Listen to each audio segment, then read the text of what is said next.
Bom dia, galera do segundo ano. Espero que todos estejam bem e que tenham aí uma excelente sexta-feira. Mais uma vez, infelizmente, né, as nossas aulas gravadas em virtude do problema de internet aí, mas isso não vai ser motivo nem empecilho para a gente ficar sem aula. Então, assim, página 353, né, é, nós vamos falar de diferentes tipos de migrações. Tá aí, tá? Página 353, diferentes tipos de migrações.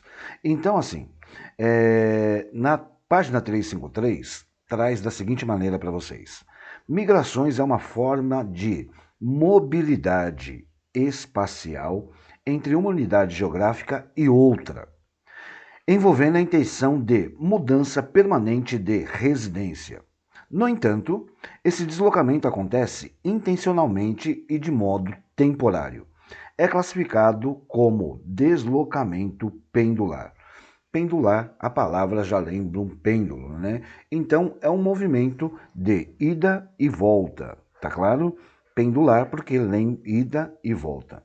Aí no item 2, analisando exclusivamente o deslocamento permanente, observamos a existência de dois tipos: migrações externas, aquela que ocorre entre países diferentes, e migrações internas, quando o deslocamento faz-se dentro de um mesmo país.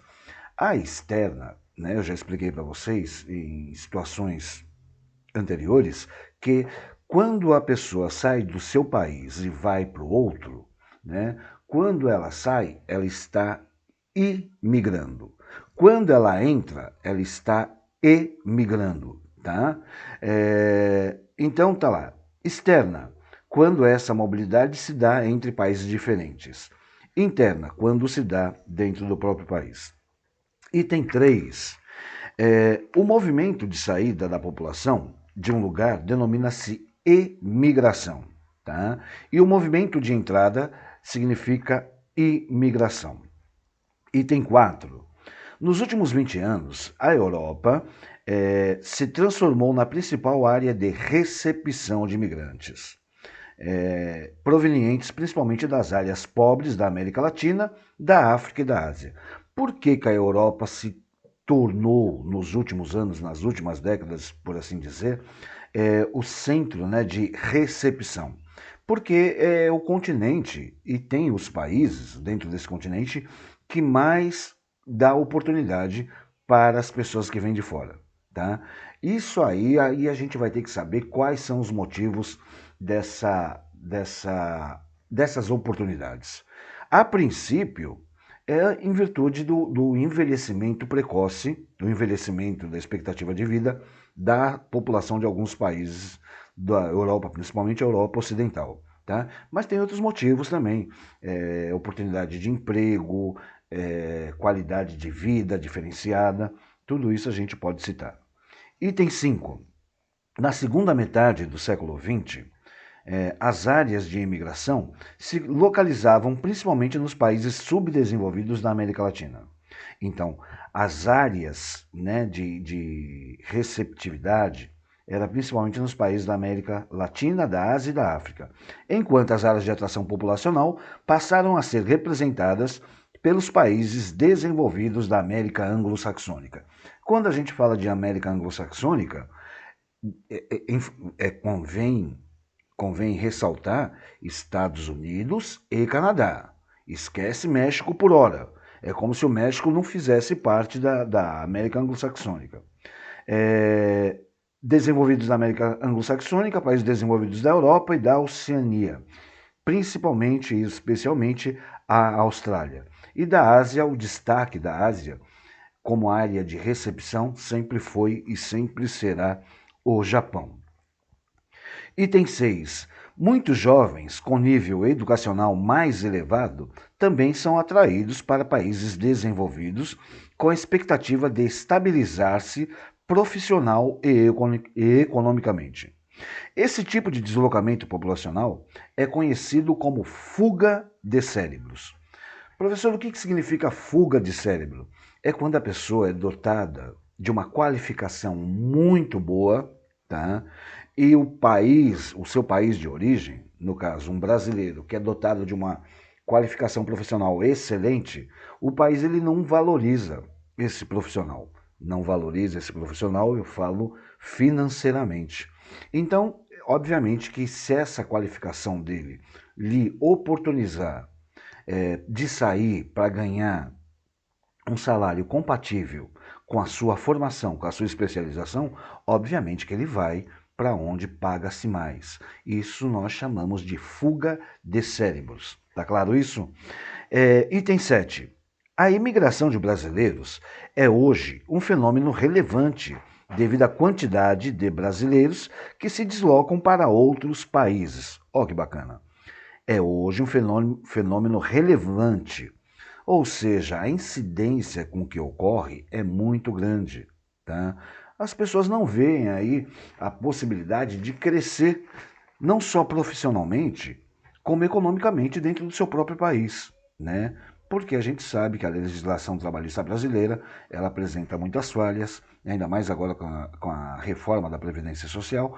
Então, as pessoas que têm oportunidade de estar desenvolvendo a sua qualificação em outro país, obviamente, consequentemente, vai para outro país. Tá legal? As migrações... 8, tá? As migrações forçadas, provocadas por guerras, por perseguições políticas e religiosas, levaram ao longo do tempo a um grande número de refugiados. Professor, o que significa refugiados? Tem a definição aí na 353, mas convém lembrá-los que são as pessoas que abandonam, né, o seu país por motivos de perseguição. Essas perseguições elas podem ser de cunho político, religioso, em virtude de guerras ou algum outro motivo. Mas sempre a pessoa ela vai sair não por opção, e sim forçada. Tá claro? Item 9. Nós já discutimos também o item 9, já falamos bastante do item 9 também, que é xenofobia. Xenofobia versão a estrangeiros, ou ódio a estrangeiros, como queiram chamar. Ela baseia-se em um discurso irracional, sustentado principalmente por ideais de nacionalismo e discussões sobre crise econômica. Eu acho interessante esse item falar da aversão do ódio ao estrangeiro, que sempre quando o país precisa de mão de obra desqualificada, eles recorrem aos estrangeiros, né? Eles propiciam, facilitam a entrada dos estrangeiros no país. Quando o país vivencia uma crise econômica, principalmente uma crise de cunho econômico, que vai faltar emprego lá para as pessoas nativas dessa região que está vivenciando a crise econômica, aí já começam a repudiar os imigrantes. Né? Aí já começam a dizer que odeiam as pessoas. Por quê? Porque essas pessoas, obviamente, vão tirar os lugares de emprego das outras pessoas que lá estão. Então, por conta disso, ocorre aí o que nós chamamos de xenofobia. Tá claro isso? E aí nós depois teríamos aí alguns exercíciozinhos, né? Da página 354 e da página 355. Agora, por gentileza, página 356, a gente vai falar agora das migrações brasileiras. Página 356. Antes, deixa eu fazer um resuminho lá daquilo que a gente viu até agora, tá? 8h50, eu acredito que dê tempo para a gente falar um pouco disso aí. Então, o que é migração?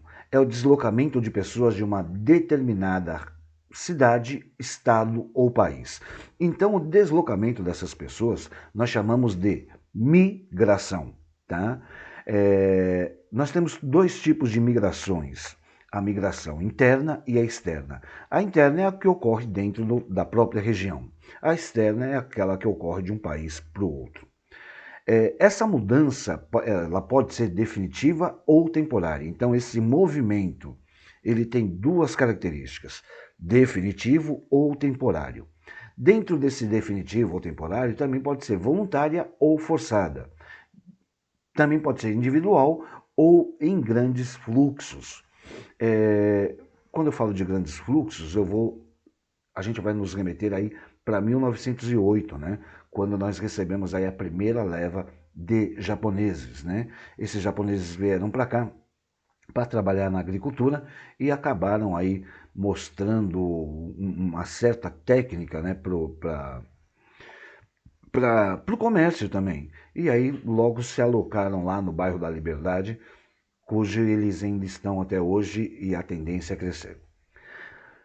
As pessoas elas migram pelos motivos mais diferenciados ou pelos motivos mais distintos que vocês podem imaginar, né? Então, dentre esses motivos, a gente pode colocar guerras, perseguição religiosas, conflitos étnicos, perseguição política e ideológica, ou simplesmente porque procuram ou buscam aí melhores condições de vida em outro lugar.